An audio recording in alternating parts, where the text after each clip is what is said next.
ಪರಂಜ್ಯೋತಿ ದರಗ ದೊಡ್ಡವರು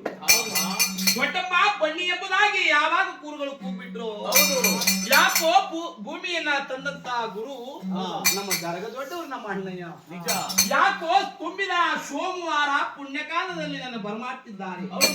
ಹೋಗಬೇಕು ಎಂಬುದಾಗಿ ತೋಪಿನ ದೊಡ್ಡಮ್ಮ ಕುರುವೆಗೌಡರು ಮನೆಗೆ ಓಡಿ ಬಂದು ಭೂಮಿಗೆ ದೊಡ್ಡವರಾದಂತ ದರಗ ದೊಡ್ಡವರ ಪಾದಕ್ಕೆ ಬಗ್ಗೆ ಶರಣ ಮಾಡಿಬಿಟ್ಟು ಅಣ್ಣಯ್ಯ ನಿಮ್ ಪಾದಕ್ಕೆ ನನ್ನ ಶರಣು ಶರಣಾರ್ಥಿ ಅಣ್ಣಯ್ಯ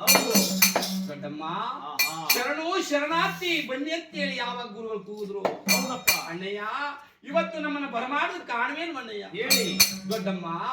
ಕಾಲ ತೀರಿತು ಲೋಕ ಮಾಯವಾಯ್ತು ನಾಳೆ ಕಲಿಯುಗ ಎಂಬುದು ಹೆಚ್ಚು ಬಿಡಿತು ನಾಳೆ ಬರುವಂತ ಕಲಿ ಕಣ್ಣಿಂದ ನೋಡಕ್ ಸಾಧ್ಯವಿಲ್ಲ ಕರ್ಣದಲ್ಲಿ ಕೇಳಕ್ ಸಾಧ್ಯವಿಲ್ಲ ದೊಡ್ಡಮ್ಮ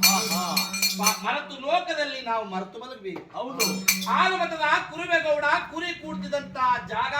ನಾಳೆ 12 ಜಲಭಾವಿ ಆಗಬೇಕು ನೋಡ್ಕಂದ ದೊಡ್ಡಮ್ಮ ಒಂದು ಅಟ್ಟಿ ಕಟ್ಟಬೇಕಾದ್ರೂ ತೊಟ್ಟಿ ತಿರಿಬೇಕಾದ್ರೂ ಕಬ್ಬಿಣದ ಐದಾನುಗಳಾಗಬೇಕು ಒಂದು ಅಟ್ಟಿ ಕಟ್ಟಬೇಕಾದ್ರೂ ತೊಟ್ಟಿ ತಿರಿಬೇಕಾದ್ರೂ ಕಬ್ಬಿಣದ ಐದಾನುಗಳಾಗಬೇಕು ನಮಗೆ ಕಬ್ಬಿಣದಲ್ಲಿ ಐದಾನುಗಳಾಗಬೇಕು ನಿಜ ಅಣ್ಣಯ್ಯ ಕಬ್ಬಿಣದ ಐದಾನುಗಳಾಗಬೇಕು ಅಂತ ಹೇಳ್ತಿದ್ದ ರಾಜು ಬೊಪ್ಪಳಪುರದಿಂದ ಹೋಗಿ ಕಬ್ಬಿಣದ ಐದಾನುಗಳನ್ನ ಮಾಡಿಸ್ಕೊಂಡು ಈ ಕುರುಬೇಗೌಡರ ಮಠ ಮನೆಯನ್ನು ಮಾಡುವಂತ ಧೀರು ಯಾರಿದ್ದಾರೆ ರೇಚಪ್ಪಾಜಿ ಕಳಿಸ್ತಾ ಇದ್ದೀರಾ ಅಥವಾ ಶಂಕರಪಟ್ಟಣದ ಅರಸನ ಮಕ್ಕಳಾದಂತ ರಾಜಬುದ್ಧಿ ಪ್ರಭು ಬುದ್ಧಿ ಕಳಿಸ್ತಾ ಇದ್ದೀರಾ